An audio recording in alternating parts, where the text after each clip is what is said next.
A hurricane likely in the Atlantic this week, and its tricky track bringing problems for forecasters with potential U.S. impacts on down the road. Welcome in, folks. Great to see you on this Saturday, August 9th. And we are tracking what is likely to become Tropical Storm Aaron not long from now. I think really likely we're going to get Hurricane Aaron out of this one as it tracks across the Atlantic. And as you can see next to me from our latest model guidance showing that potential that sure enough, this storm could even become a major hurricane and get pretty close to the United States by the time we get about 10 days from now with a potential landfall as well. So we're going to break down all the possibilities in today's video. I'm going to show you what's driving the uncertainty in this forecast and how little changes can make a big difference in where future Aaron goes. Now, if you're new to the channel, welcome. My name is Gerald. I'm a meteorologist at WCCB Charlotte. You can always catch me on air on the weekends at 6 and 10, and that includes tonight. So if you live in the Charlotte area, you can definitely check me out or download the WCCB Charlotte app and watch me on that.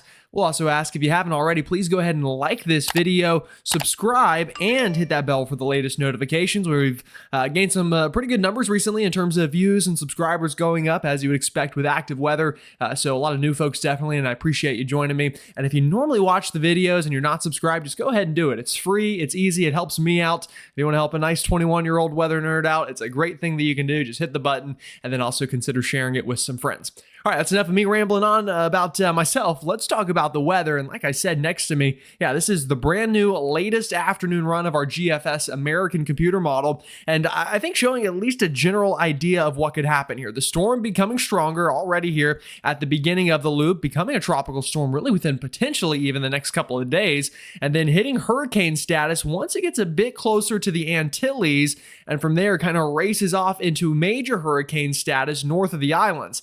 I think up to that point, we're pretty confident. It's after that that the question marks begin to rise. This model run, and many of them then turn it north and get it really close to the U.S. coastline. Some of them pull it out to sea a bit quicker. Others keep it going into the Gulf. So a lot of possibilities still here on the table. And as we go through today's video, you'll see exactly what's driving those differences in our model guidance. I do want to go ahead and show you a quick look at the Atlantic here, and you can definitely see we've got some areas of activity as you would expect during the August months. This is, or at least was, a little invest now getting eaten up by dry air in the main development region. Either way, that piece of energy going to curve on out to sea. We had another piece of energy that tried to form into a storm, and that one pulling out to sea. And then a tropical wave moving over Florida and other portions of the southeast, unlikely to form, but as we've been mentioning, bringing higher in rainfall potential there to the Sunshine State and continuing to keep unsettled weather down into the Georgia and South Carolina coastline on this Saturday.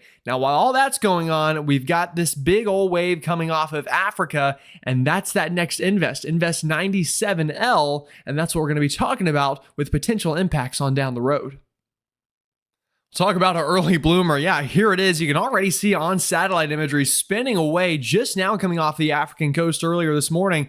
And I'll tell you, this has classic look of an early stage, long track potential hurricane across the Atlantic, already spinning, and the environment's really only going to get more conducive for development as time goes on. So this is very likely to definitely get a name. Next name on the list is Aaron. I think it's unlikely anything takes it before this storm, and already overperforming some model guidance. So this could really try to become the next tropical system on our watch anytime over the next couple of days. But if not, the next 3 or 4 days, definitely over the next 7 days. Like I said, as this begins its slow and very long journey across the Atlantic, and that's good news for us. That means we've got plenty of time to watch it. But classic little shrimp look here. You've got the head of the shrimp. That's where the center of circulation is. And then you've got this kind of tail on the outside, showing definitely that we've got flow into the system starting to crank up, starting to moisten up as it taps into all that tropical moisture down here in the intertropical convergence zone. In fact, even some lightning in these storms out over the Atlantic Ocean. So already getting that concerning look, and because of that, the National Hurricane Center, sure enough, has gone ahead and let us know that they are watching this. If you remember yesterday afternoon, if you tuned in, they said they did not have an area yet, and I got grilled in the comments for that, but here we go now, everyone. Hopefully you're happy. Those of you that were wondering where the area was, 40% is what they're running right now. I'll be honest, by the time this video drops, they're going to get a new update. It just hasn't quite loaded for me yet, so that could be bumped up. Either way, it doesn't really matter what the number is, but this is going to be a very likely developing storm over the coming week. And like I said, only going to become more favorable as it continues to track across the Atlantic. Now, one big reason for the likelihood of this developing once it gets further out, or I guess closer to us, really, I should say, is going to be what changes in the atmosphere. And that includes very warm sea surface temperatures that would be supportive of a hurricane over much of the northern Atlantic basin. As we've been talking about, much of the Atlantic, especially the southwest Atlantic, that's from the southeast coastline over through the islands up to Bermuda and kind of all points in between, almost that Bermuda Triangle that you often hear about on whatever fun TV show you might watch that talks about it. But either way, you can definitely see out here a lot of orange, and those are those warmer anomalies anywhere from 3 to 5+ degrees Fahrenheit above what it normally is this time of year, and that is leading to, again, an area of explosive surface heat content out here over the oceans. Anytime you see about a 29 or above up into that 30, 31 range, that's more than warm enough to support a major hurricane, let alone a hurricane. And anywhere here in these kind of equatorial waters where we have these yellow colors and above, that's strong enough, or I should say warm enough, to support really any sort of tropical system. So the Atlantic is warm enough. That's not going to be a problem. And like I said, the closer this gets to the United States, the Bahamas, Cuba, Hispaniola, Puerto Rico, and the islands, the warmer it gets. So that, unfortunately, is working against us. Another thing that's going to be working against us here is what's going on in the upper levels of the atmosphere. Those upper level winds really going to help this system out. A lot of the times we hope that these kind of shred the systems apart. That doesn't look likely with this one, at least over the medium range of the forecast here. Now, right now, we do have some stronger westerlies. So the fact the storm's already doing pretty good out there when it does have some wind shear over it is not a good sign of things to come.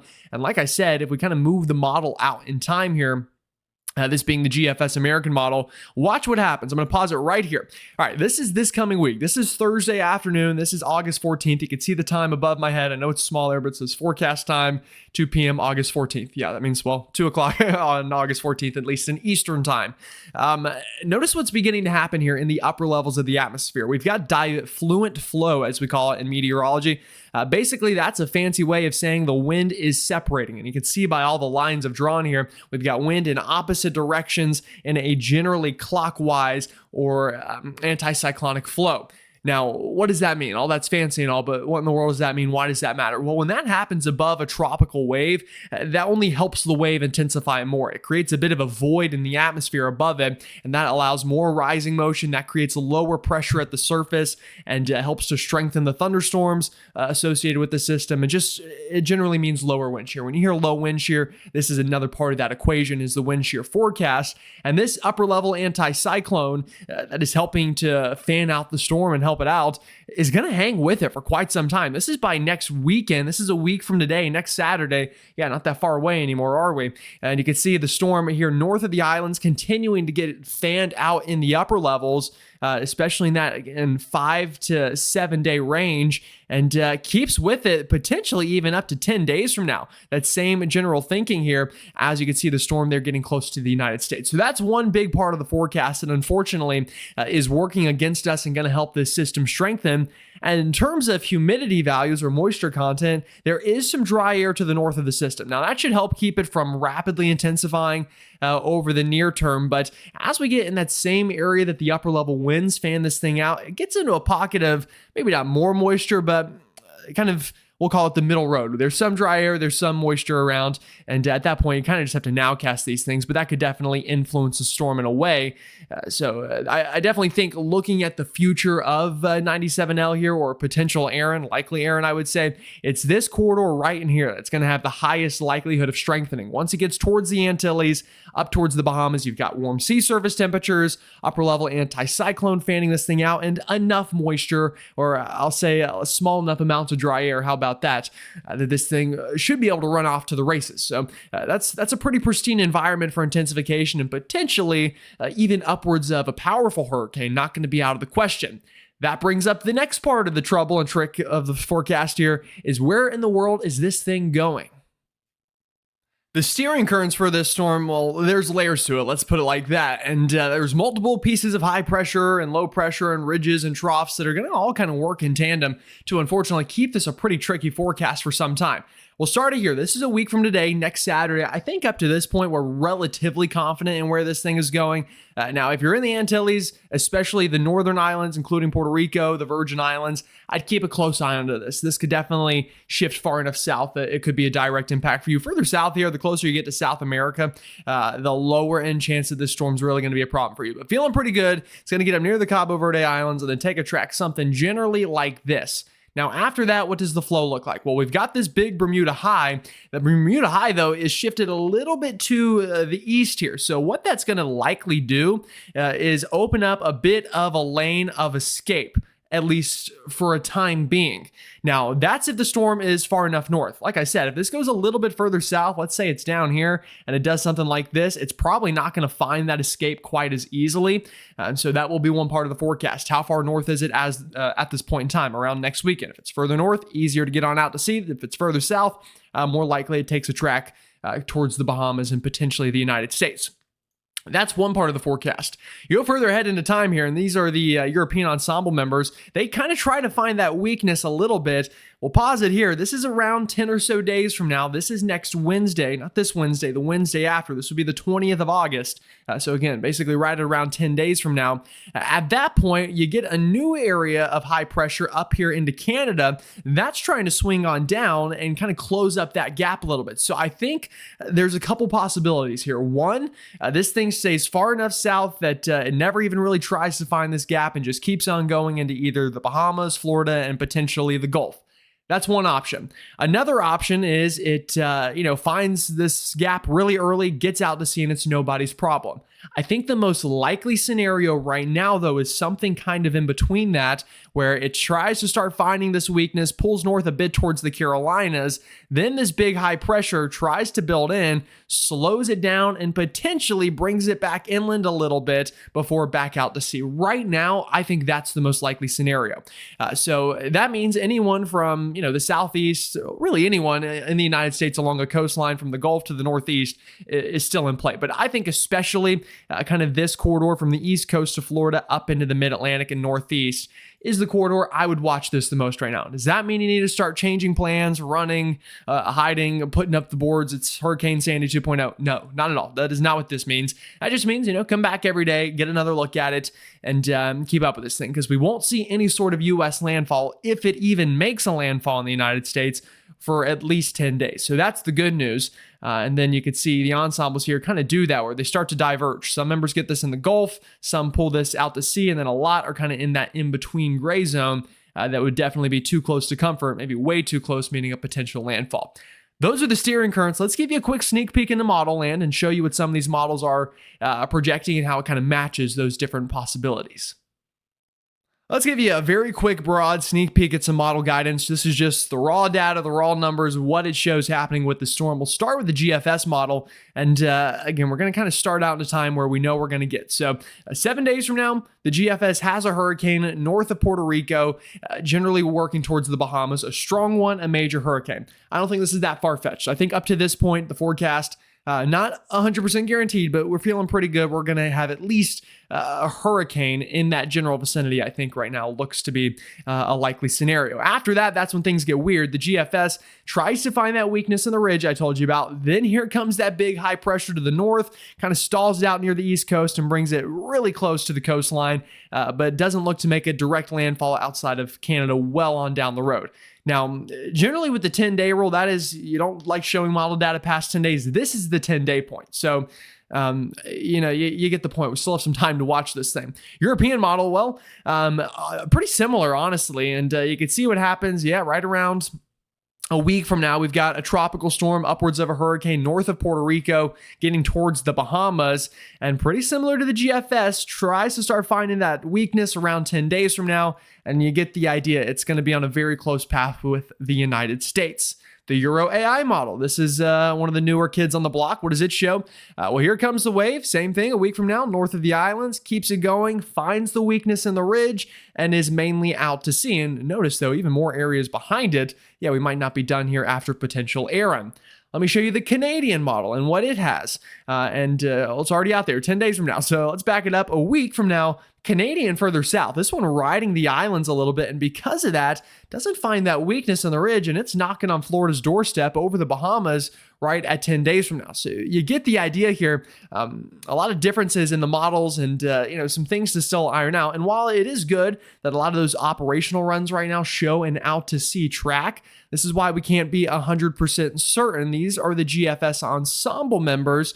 And here we go. Again, a week from now, this is next Friday, so a little less than a week even. We've got all these little dots here. Those are different members of the suite showing the storm north of the islands.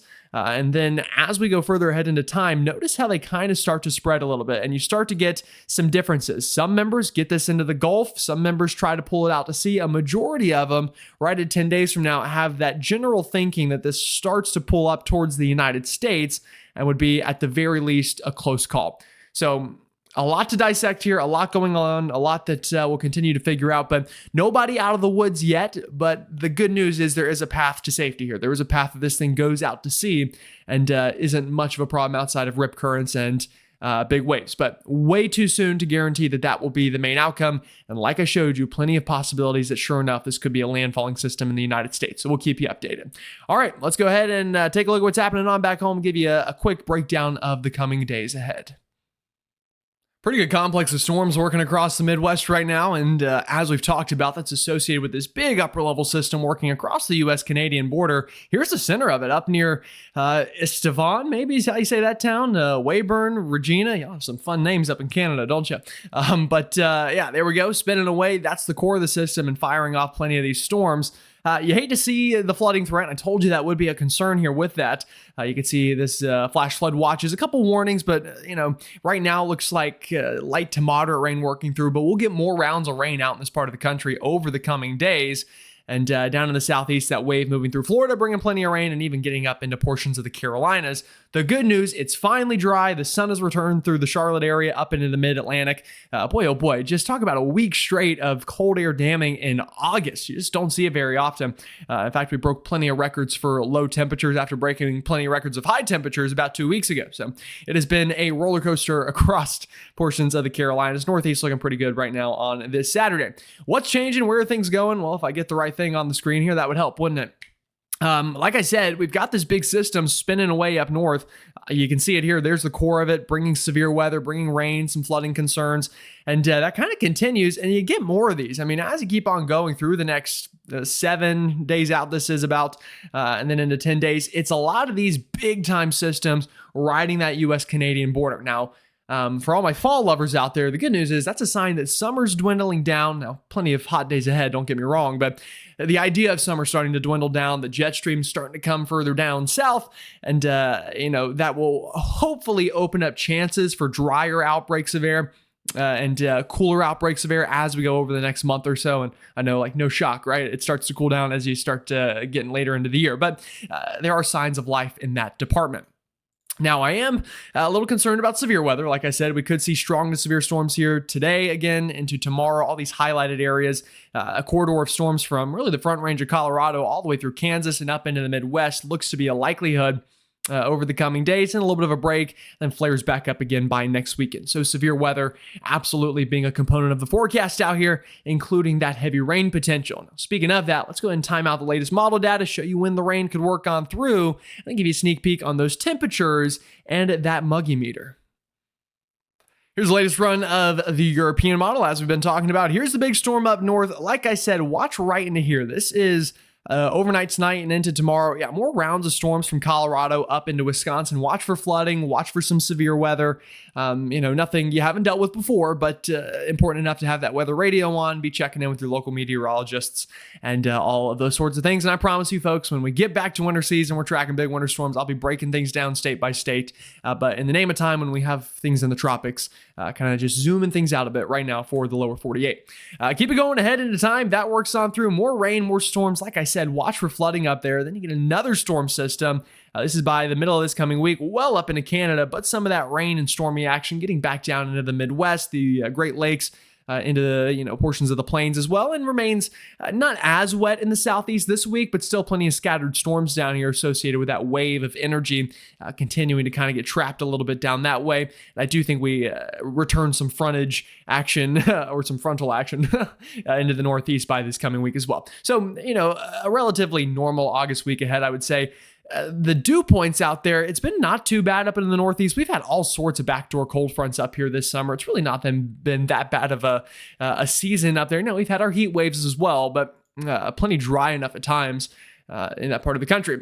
Other than that, though, I mean, it starts to get pretty muggy elsewhere. We're going to get shots of dry air up into places like Minnesota, the Dakotas, into Wisconsin. That's by this coming week. Not perfect the entire time, but periods of nicer weather. And in terms of any big time relief, the European model showing a nice cool front, dry front, working on through the northeast by later this coming week. And when I say this coming, I mean by next Friday. You can see those lower dew point values there in the northeast, but still remains muggy in the southeast. And now in La La Land, this is more than 10 days from now, the European returns these big sweeping fronts, but that's far enough away that I wouldn't get overly excited about that. Temperature-wise, warming up for a lot of us, but staying pretty seasonable to even cooler than average in the southeast with these ongoing showers at times, and not nearly as wet, but we've got increased cloud cover, some thunderstorm activity. Other than that, though, by the start of this coming week, just hiccups. By Monday, definitely heating back up big time up into eastern Canada and into the Ohio Valley. And that keeps coming. So you can definitely see a general warming trend here by the end of this time frame, which would be around 7 to 10 days from now. So I don't think we're going to have a perfectly cool August the entire month. Definitely going to warm back up, but not seeing any major big swings either way in the cool side or the warm side. Just kind of average August weather on the way. All right, well, that's all I got for y'all. Again, if you're new to the channel, welcome. Everyone, let me know where you're watching from and if you enjoyed the video. Y'all have a great one, and I'll see you all next time.